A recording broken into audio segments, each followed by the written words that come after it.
ago, during the reign of the Lombok Kingdom led by Prabu Kertajaga or Prabu Kertajaya, there lived a young couple, Sandubaya and Lala Seruni. Lala Seruni's beauty was unmatched in the land. Her face was like the full moon, fair and shining brightly. One night, Sandubaya and his wife were praying at the Pura Kayangan. With devotion, they sat on a mat while clasping their hand and in front of their head, with their fingers tips gripping a flower. In front of them, incense burned as an offering to the Almighty. After praying, they prepared to leave the temple. As they were about to leave, Prabu Kertajaya arrived with his entourage, intending to pray as well. Seeing the arrival of the king, Sandubaya and Lala Seruni immediately paid their respect. Prabu Kertajaya responded with a smile and gaze, full admiration towards Lala Seruni. He continued to observe Sandubaya's wife as she walked away from the temple until she disappeared from his sight. Hi, Chief. Who is that beautiful woman? Do you know her? Your Majesty, that woman name is Lala Seruni and the young man with her is her husband. They were married just a few days ago. Explained the chief officer. Prabu Kertajaya was captured by Lala Seruni's beauty. Her beautiful face continued to haunt and distract him during prayers. At the moment, he developed a desire to marry Lala Seruni, even though the beautiful woman was already married. I must have that beautiful woman. Prabu Kertajaya thought to himself. After prayers, the king immediately gathered her officers in the council chamber to discuss his plan. Lala Seruni is the most beautiful woman I have ever seen in this land. I must take her from Sandubaya. The king told his advisor. Do any of you know how? All the royal officials present fell silent for a moment. They were pondering how to answer the king's question. Shortly after, the chief advisor spoke up to convey his joke to the king. Forgive me, Your Majesty. I know how, said the chief advisor.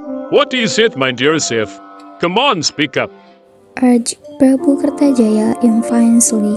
According to me, we should invite Sandubaya to go hunting in the forest and then we should eliminate him as if wild animals attack him. This way Lala Seruni will not suspect us, suggests the chief officer. Well, you are indeed clever, my chief. I expect that proposal. Praised the king. The next day, Prabu Kertajaya immediately sent some of his soldiers to Sandubaya's house to invite him to go hunting in the Gebong forest. Even the arrival, Sandubaya and Lala Seruni were surprised to see them suddenly. Moreover, it was the first time they had been visited by royal soldiers. Excuse us, what's bringing you gentlemen here? Sandubaya asked curiously. Well, Sandubaya, we were sent here to invite to you go hunting the Gebong forest with the king. Tomorrow morning, the king awaits you at the palace to depart together to the forest. Sandubaya couldn't refuse the king's invitation. He was a loyal subject to his king. Very well, sir. I'm ready to fulfill the king's command. After the messenger left, Lala Seruni approached her beloved husband. Father, since the arrival of the soldiers earlier, I have a bad feeling about the king's invitation. Whether it would be best to cancel your attention. Lala Seruni pleaded. My sister, you must let me go.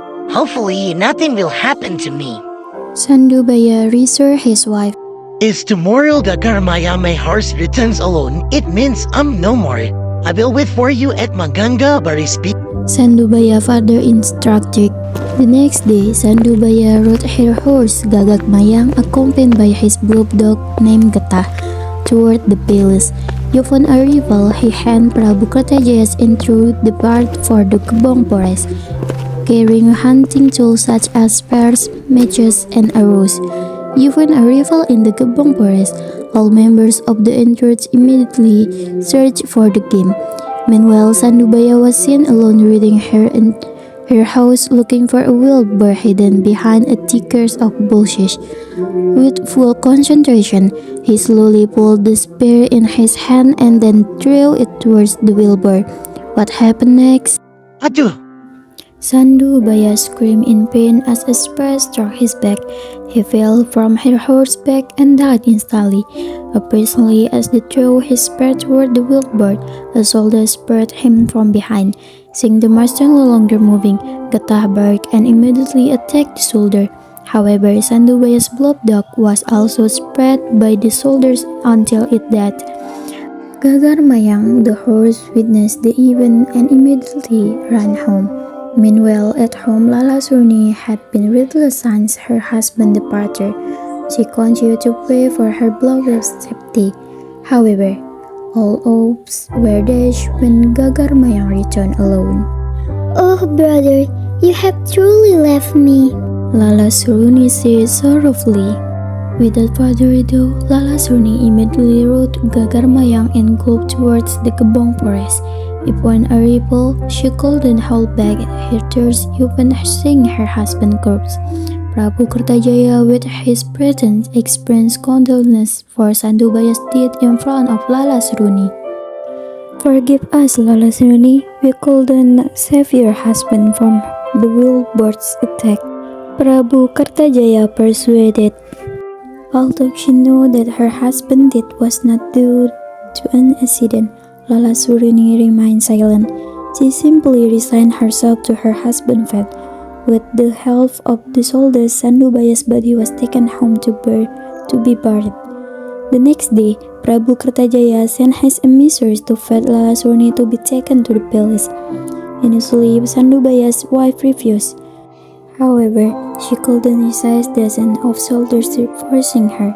Gagar Mayang, Sandubaya's horse, also refused to go and kick the soldiers who tried to pull it.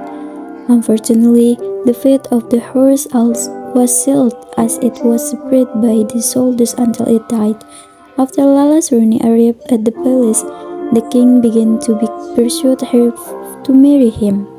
However, the young widow refused. She became even more convinced that her husband's death was not an accident, but rather a deliberate act by the king who wanted to marry her. The religion saddened Lala Seruni. For days she locked herself in her room and refused to eat or drink. Although Prabu Kertajaya had visited and pursued her several times, she still refused to marry the cruel king. When her heart began to calm down, Lala Seruni began to open her mind. Now is the time for me to act, She said to herself. When the king came again to pursue her, Lala Seruni spoke up. willing to marry you, but with one condition. Lala Seruni said. What is that condition, my beautiful perspective queen? Said Prabu Kertajaya pleadingly. Before we get married, allow me to bathe at Maganga Baris beach. Request Lala Seruni. Oh, of course, that is very easy condition. Tomorrow I will take you there. Kertajaya replied. The next day, Prabu Kertajaya along with her attendants escorted Lala Seruni to Maganga Baris beach. Upon arrival, the beach joyfully. Lala Seruni looked anxious as she waited for her husband's arrival. To avoid suspicion from the king, she occasionally divided and split butter on her face. Not long after, a large red lotus suddenly emerged from the middle of the sea. Your Majesty, please fetch the lotus for me. Lala Seruni requested. Prabu Kertajaya immediately ordered some of his soldiers to retrieve the lotus. When one of them attempted to pick it up, suddenly a school of fish attacked them, causing several injuries. Seeing the incident, the king intervened. However, he too was attacked by the ferocious fish until he was injured. Meanwhile, the large lotus continued to move toward where Lala Seruni stood. As it approached, Lala Seruni climbed into it. Quickly, the lotus moved into the middle of the sea and carried Lala Seruni to where her husband was waiting. Reaching the skin, the king and her soldiers could only stare in astonishment. They were unable to prevent it. Lala Seruni moved farther away into the middle of the sea until she disappeared from their view. According to this story, Lala Seruni was reported missing and drowning with her husband in the afterlife.